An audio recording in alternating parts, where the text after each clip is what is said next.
നമസ്കാരം. സ്പെഷ്യൽ എഡിഷനിലേക്ക് സ്വാഗതം. ആദ്യം പ്രധാന വാർത്തകൾ.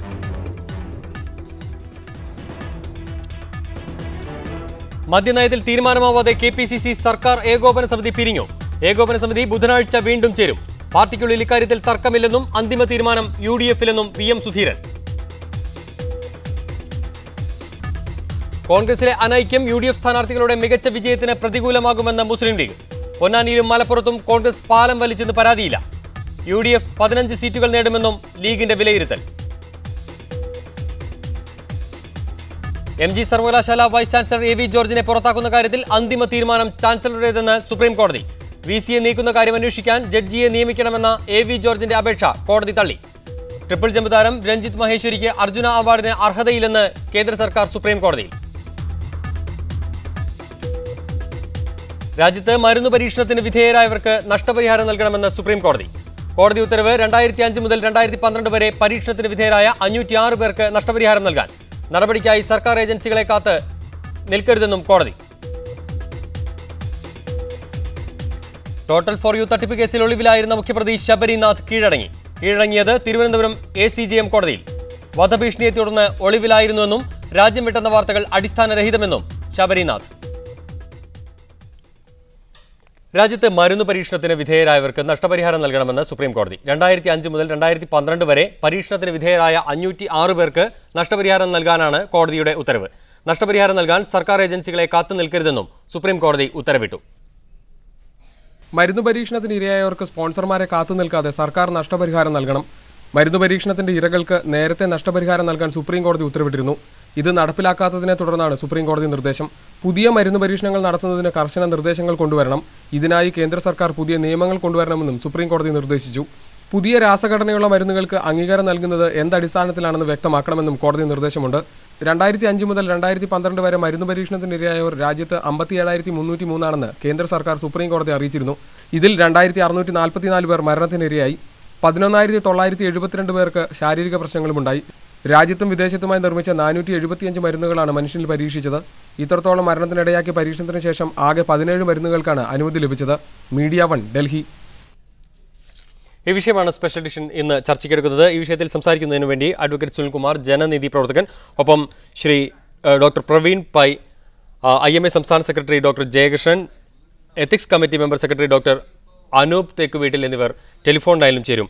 ആദ്യം ശ്രീ പ്രവീൺ പൈ, ഈ വിഷയത്തെ സമീപിക്കുമ്പോൾ ഏറെ നാളായി പലതരത്തിലുള്ള വാർത്തകൾ വരുന്നു, പലതരത്തിലുള്ള റിപ്പോർട്ടുകൾ വരുന്നു, കോടതികളുടെ പരിഗണനയിൽ കാര്യങ്ങൾ വരുന്നു, എത്തിക്സ് കമ്മിറ്റിയുടെ റിപ്പോർട്ടുകൾ വരുന്നു. മരുന്ന് പരീക്ഷണത്തിന് വിധേയരായവർ ഉണ്ട് എന്നും ഇതിൽ മരണം സംഭവിച്ചു എന്നും ഏതാണ്ട് അംഗീകരിക്കപ്പെട്ടിരിക്കുന്നു. ഇനി നഷ്ടപരിഹാരത്തിൻ്റെ കാര്യമാണ്. ഇപ്പോഴും ഇങ്ങനെ മരുന്ന് പരീക്ഷണം നടക്കുന്നുണ്ടോ? അത് തടയാൻ നടപടികളാവുന്നുണ്ടോ? മരുന്ന് പരീക്ഷണങ്ങളെ കുറിച്ച് നമുക്ക് അതിൻ്റെ എഗെയിൻസ്റ്റായിട്ട് അതിനെക്കുറിച്ച് മാത്രം പറയാൻ കഴിയില്ല. ഒരു തരത്തിൽ അത് ആവശ്യമാണ്. പക്ഷേ നമ്മുടെ അറിവിൽ ഇപ്പം വന്നിരിക്കുന്നത് മരുന്ന് പരീക്ഷണങ്ങൾ നടക്കുന്നുണ്ട്. പക്ഷേ അതോടൊപ്പം തന്നെ വളരെ അൺഎത്തിക്കലായിട്ടുള്ള കുറേ പ്രാക്ടീസ് നടക്കുന്നുണ്ട്. എല്ലാവരും ചെയ്യുന്നു എന്നല്ല, നല്ല രീതിയിൽ ചെയ്യുന്ന പല റിസർച്ചേഴ്സും ഉണ്ട്. പക്ഷേ അൺഎത്തിക്കലായിട്ട് നടന്നിട്ടുണ്ടെന്നുള്ള പല തെളിവുകളും നമ്മൾ പലപ്പോഴും കണ്ടു കഴിഞ്ഞു. അതുകൊണ്ട് തന്നെ അതിന് എഗെയിൻസ്റ്റ് എന്തെങ്കിലും ഒരു കാര്യം നടക്കണം. സുപ്രീം കോടതി വിധി വന്ന ഒരു തരത്തിൽ നല്ലതാണ്. പക്ഷേ അതോടൊപ്പം തന്നെ ഇതൊരു കോമ്പൻസേഷൻ കൊടുക്കുക എന്നുള്ള വിഷയം മാത്രമല്ല, അതിൽ മാത്രം ഒതുങ്ങരുത്.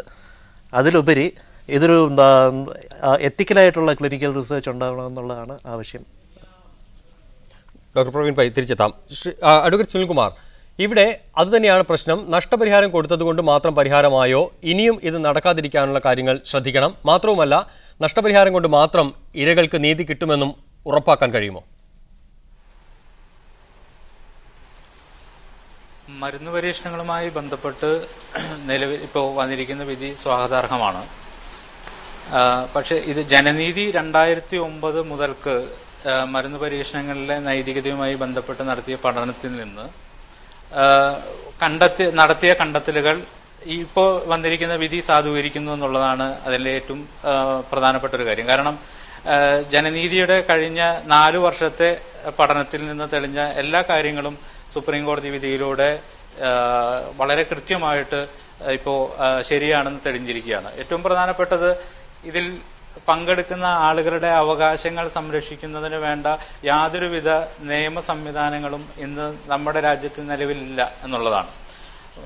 ഇപ്പോൾ സുപ്രീം കോടതിയുടെ ഇടപെടൽ കൊണ്ടാണ് ഇത്രയെങ്കിലും ഈ ഒരു വിഷയം ജനശ്രദ്ധ പിടിച്ചുപറ്റുകയും അതോടൊപ്പം തന്നെ ഒരു ആശ്വാസകരം എന്നുള്ള നിലയ്ക്ക് ഒരു നഷ്ടപരിഹാര പാക്കേജ് വരികയും ചെയ്യുന്നത്. പക്ഷെ അതുകൊണ്ട് മാത്രം മരുന്ന് പരീക്ഷണത്തിന് പങ്കെടുക്കുന്ന ആളുകളുടെ അവകാശങ്ങൾ സംരക്ഷിക്കപ്പെട്ടു എന്ന് നമുക്ക് പറയാൻ കഴിയില്ല. കാരണം ജനനീതിയുടെ കണ്ടെത്തലിൽ ഏറ്റവും പ്രധാനപ്പെട്ട ഒരു നിർദ്ദേശമായിട്ട് ഞങ്ങൾ വെച്ചിരുന്നത് ഈ പറയുന്ന മേഖലയെ നിയന്ത്രിക്കുന്നതിന് നമുക്കിന്ന് നിലവിൽ കൃത്യമായിട്ടുള്ള ഒരു നിയമമില്ല എന്നുള്ളതാണ്. അപ്പൊ ഈ മരുന്ന് പരീക്ഷണങ്ങളെ നിലവിൽ നിയന്ത്രിച്ചു വരുന്നത് Indian council of medical research 2006 പുറപ്പെടുവിച്ചിട്ടുള്ള മാർഗനിർദ്ദേശങ്ങളും അതോടൊപ്പം തന്നെ ഡ്രഗ് ആൻഡ് കോസ്മെറ്റിക്സ് ആക്ടിലെ ഷെഡ്യൂൾ വൈയുമാണ്. പക്ഷെ ഇതെല്ലാം തന്നെ ഈ മരുന്ന് പരീക്ഷണങ്ങളെ അത് തെറ്റായ രീതിയിൽ അധാർമികമായിട്ട് മനുഷ്യരെ ഗിനിപ്പന്നികളാക്കി ചൂഷണം ചെയ്യുന്ന ആളുകളെ ശിക്ഷിക്കുന്ന ഒരു വകുപ്പ് പോലും ഇല്ലാത്ത ഈ നിയമങ്ങൾ കൊണ്ട് മരുന്ന് പരീക്ഷണങ്ങളിൽ പങ്കെടുക്കുന്ന ആളുകളുടെ അവകാശങ്ങൾ സംരക്ഷിക്കപ്പെടുമെന്ന് യാതൊരു ഉറപ്പുമില്ല. അതുകൊണ്ട് ഏറ്റവും അത്യാവശ്യം മരുന്ന് പരീക്ഷണങ്ങൾ കൃത്യമായിട്ട് നിർവചിച്ചുകൊണ്ട് അതിന്റെ ശാസ്ത്രീയമായിട്ടുള്ള ഗുണഫലങ്ങൾ ഉറപ്പുവരുത്തിക്കൊണ്ട് അതോടൊപ്പം തന്നെ അതിൽ പങ്കെടുക്കുന്ന ആളുകളുടെ അവകാശങ്ങൾ കൃത്യമായി ഉറപ്പാക്കുന്ന ഒരു സമഗ്രമായിട്ടുള്ള ഒരു നിയമം അത് ആണ് ഇന്നത്തെ ആവശ്യം എന്നാണ് എനിക്ക് ജനനീതിയുടെ പക്ഷത്തു നിന്ന് എനിക്ക് പറയാനുള്ളത്. അഡ്വക്കേറ്റ് സുനിൽകുമാർ തിരിച്ചെത്താം. ശ്രീ ഡോക്ടർ അനൂപ് തെക്കുവീട്ടിൽ, ഇവിടെ നേരത്തെ രാജശേഖരൻ പിള്ള കമ്മിറ്റിയുടെ അംഗമായിരുന്നു താങ്കൾ. അതിൽ ഒരുപാട് നിർദ്ദേശങ്ങൾ സമർപ്പിച്ചിരുന്നു. ഇപ്പോൾ അഡ്വക്കേറ്റ് സുനിൽകുമാർ ചൂണ്ടിക്കാണിച്ചതുപോലെ എങ്ങനെയാണ് സമഗ്രമായ ഒരു നിയമം ഇക്കാര്യത്തിൽ സാധ്യമാവുക എന്നത് അന്വേഷിക്കേണ്ടതുണ്ട്. നിങ്ങൾ നൽകിയ നിർദ്ദേശങ്ങൾ എന്തെല്ലാമായിരുന്നു? ഒപ്പം കേരളത്തിൽ ഇതൊരു വ്യവസായമായി മാറുന്നത് എങ്ങനെ തടയാൻ കഴിയും? അന്ന് ആ കമ്മിറ്റിയുടെ തീരുമാനങ്ങളിൽ ഒരു പ്രധാനപ്പെട്ടതായിട്ട് കണ്ടത് നമ്മുടെ സംസ്ഥാനത്തിൽ എത്രത്തോളം മരുന്ന് പരീക്ഷണങ്ങൾ നടക്കുന്നുണ്ട് എന്നുള്ളതിന്റെ ഒരു ലിസ്റ്റ് നമ്മുടെ കയ്യിലില്ല. എത്ര രോഗികളെയാണ് ഇവിടെ മരുന്ന് പരീക്ഷണങ്ങൾ നടത്തുന്നതെന്നൊന്നും.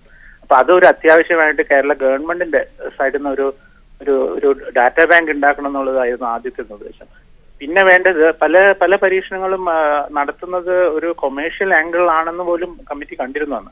കാരണം ചില ആശുപത്രികൾ പോലും ഇല്ലാതെ ചില സ്ഥാപനങ്ങൾ മരുന്ന് പരീക്ഷണങ്ങൾ നടത്തുന്നതായിട്ട് കണ്ടിരുന്നു. അപ്പൊ അതെല്ലാം നിർത്തലാക്കണം എന്നും കൂടി ഒരു നിർദ്ദേശം അതിൽ പ്രധാനപ്പെട്ടായിട്ട് വെച്ചിരുന്നു. പിന്നെ ട്രെയിനിങ് വേണം. അങ്ങനെയുള്ള ഡോക്ടേഴ്സിന് പലപ്പോഴും എത്തിക്കലായിട്ട് എങ്ങനെയാണ് ഒരു ഡ്രഗ് ട്രയൽ നടത്തേണ്ടത് എന്നുള്ളതിനെ പോലെ പല ഇൻഫർമേഷനും ഇല്ല.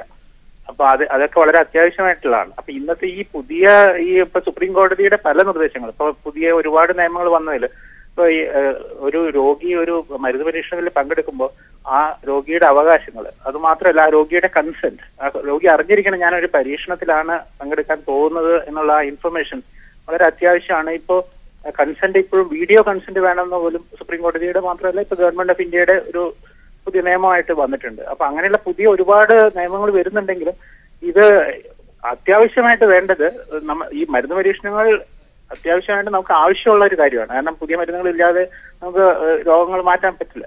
അപ്പോൾ അതിനെ കുറച്ചും കൂടി കുറെ എത്തിക്കലായിട്ട് എങ്ങനെ ഈ പരീക്ഷണങ്ങളെ അവകാശങ്ങളൊന്നും ലംഘിക്കാതെ എങ്ങനെ നടത്താൻ പറ്റും എന്നുള്ളതാണ് കുറച്ചും കൂടി ആലോചിക്കേണ്ട കാര്യം.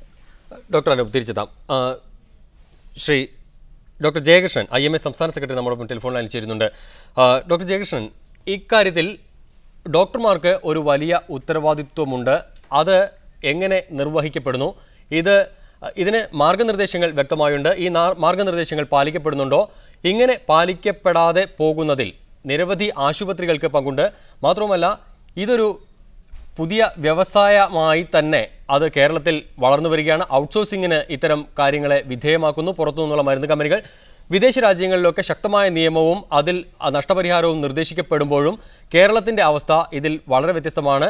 ഇന്ത്യയിൽ ഇത് നടക്കുന്നു, കേരളത്തിൽ ഇത് ഏറ്റവും കൂടുതലുമാണ്. ഏറ്റവും കൂടുതൽ ആരോഗ്യത്തെക്കുറിച്ച് ബോധവാന്മാരാണ് എന്ന് പറയുന്ന കേരളത്തിലാണ് ഏറ്റവും കൂടുതൽ മരുന്ന് പരീക്ഷണങ്ങൾ നടത്തുന്നത് എന്നും വ്യക്തമായിരിക്കുന്നു. എങ്ങനെയാണ് IMA ഇതിനെ കാണുന്നത്?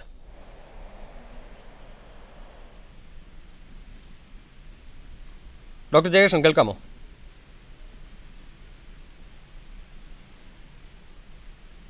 ഡോക്ടർ ജയകൃഷ്ണൻ കേൾക്കാമോ താങ്കൾക്ക്? ഇല്ല. ഇന്ത്യൻ മെഡിക്കൽ അസോസിയേഷൻ ഈ കാര്യത്തിൽ നൈതികമായ ഒരു പാത സ്വീകരിക്കാൻ പ്രതിജ്ഞാബദ്ധരാണ്. ഹലോ, കേൾക്കാം. അപ്പോൾ തീർച്ചയായിട്ടും ഇപ്പോൾ സുപ്രീം കോടതി വിധിയിൽ തന്നെ പറയുന്നത് 546 പേർ ഇതിൽ ഇരകളായിട്ടുണ്ട്, അവർക്ക് നഷ്ടപരിഹാരം നൽകണമെന്നുള്ളതാണ്. അപ്പോൾ ഇത്തരം മരുന്ന് പരീക്ഷണം നടക്കുമ്പോൾ അതിൽ മാനദണ്ഡങ്ങൾ പാലിക്കാത്തത് മൂലം ഏതെങ്കിലും ആൾക്കാർക്ക് ഇത്തരം പ്രശ്നങ്ങൾ ഉണ്ടായിട്ടുണ്ടെങ്കിൽ തീർച്ചയായിട്ടും അത് സർക്കാരിന്റെ സംവിധാനങ്ങളുടെ പരാജയമാണ്. അതിന് നഷ്ടപരിഹാരം നൽകുവാൻ സർക്കാരിന് കൂടി ഉത്തരവാദിത്വമുണ്ട്. പക്ഷേ ഡോക്ടർമാരുടെ സംഘടന എന്ന നിലയിൽ ഞങ്ങൾ ഇതിനെ കാണുന്നത് രണ്ട് രീതിയിലാണ്. ഒന്ന്, തീർച്ചയായിട്ടും ഇവിടെ ഉണ്ടായിരിക്കുന്ന മാനദണ്ഡങ്ങൾ 2002 തന്നെ ഇന്ത്യൻ കൗൺസിൽ ത്തിന്റെ മാനദണ്ഡങ്ങൾ ഇവിടെ നിലവിലുണ്ട്. ഇവിടെ നടക്കുന്ന ഭൂരിഭാഗം ഡ്രഗ് ട്രയൽസ് ആൻഡ് ഹ്യൂമൻ എക്സ്പെരിമെന്റേഷൻസ് ഇപ്പോഴും ഈ മൾട്ടിസെൻട്രിക് ഡ്രഗ് ട്രയൽസിന്റെ ഭാഗമായിട്ടാണ് നടക്കുന്നത്. മൾട്ടിസെൻട്രിക് ഡ്രഗ് ട്രയൽസിന്റെ ഭാഗം എന്ന് പറയുമ്പോൾ വിവിധ രാജ്യങ്ങളിൽ ഒരേ സമയം നടത്തപ്പെടുന്ന ഡ്രഗ് ട്രയൽസ് ആണ്. അത് കൂടുതലും യൂറോപ്പിലും അമേരിക്കയിലുമായിരിക്കും. അതിന്റെ ഒരു ഭാഗം മാത്രമായിരിക്കും ഇവിടെ വരുന്നത്. അത്തരം ഇതിലെല്ലാം മിക്കവാറും മാനദണ്ഡങ്ങൾ പാലിച്ചു വരുന്നതായിട്ടാണ് ഇന്ത്യൻ മെഡിക്കൽ അസോസിയേഷൻ ഇതിനെക്കുറിച്ച് വിശദമായ ഒരു പഠനം തന്നെ നടത്തിയിരുന്നു, നമ്മൾ കണ്ടിരിക്കുന്നത്. അതേസമയം പലപ്പോഴും ഇത് ചില ആൾക്കാരെങ്കിലും തെറ്റായ രീതിയിൽ ഉപയോഗിച്ചും കാണുന്നുണ്ട്. നിങ്ങൾ നേരത്തെ സൂചിപ്പിച്ചതുപോലെ വളരെ ചുരുക്കം പേർ ഇതൊരു വ്യവസായമായോ ഒരു വരുമാന മാർഗമായോ സ്വീകരിച്ച് കാണുന്നുണ്ട്. അത്തരം തടയുവാനാണ് ഇവിടെ നേരത്തെ തന്നെ ICMR മാർഗനിർദ്ദേശങ്ങളുണ്ട്. എത്തിക്സ് കമ്മിറ്റികൾ, ഇൻസ്റ്റിറ്റ്യൂഷണൽ എത്തിക്സ് കമ്മിറ്റി, ജില്ലാതല എത്തിക്സ് കമ്മിറ്റി, അതുപോലെ അപ്പെക്സ് കമ്മിറ്റി തുടങ്ങിയ കമ്മിറ്റികൾ നേരത്തെ തന്നെ നിർദ്ദേശം ചെയ്തിട്ടുണ്ട്. പക്ഷെ സർക്കാരിന്റെ ഭാഗത്തു നിന്നുണ്ടായ വീഴ്ച എന്ന് പറയുന്നത് ഇത്തരം കമ്മിറ്റികളെല്ലാം കൃത്യമായി നടക്കുന്നു എന്ന് ഉറപ്പുവരുത്താൻ അവർ പരാജയപ്പെട്ടു. അതുകൊണ്ട് തന്നെയാണ് ഇതിൽ ആരെങ്കിലും ഇരയായിട്ടുണ്ടെങ്കിൽ അവർക്ക് നഷ്ടപരിഹാരം നൽകാൻ സർക്കാരിന്റെ ഉത്തരവാദിത്തം വന്നത്. അതേസമയം ഡോക്ടർമാരെന്ന നിലയിൽ ഞാൻ മനസ്സിലാക്കുന്നത്, കാരണം ഈ ഒരു പ്രശ്നം നേരത്തെ ഇവിടെ മാധ്യമ ചർച്ചയിലും പൊതുജന മധ്യത്തിലേക്കും വന്നപ്പോൾ ഞങ്ങളൊരു കമ്മിറ്റിയെ നിയോഗിക്കുകയും ഇതിനെക്കുറിച്ച് വിശദമായ പഠനം നടത്തുകയും ചെയ്തു.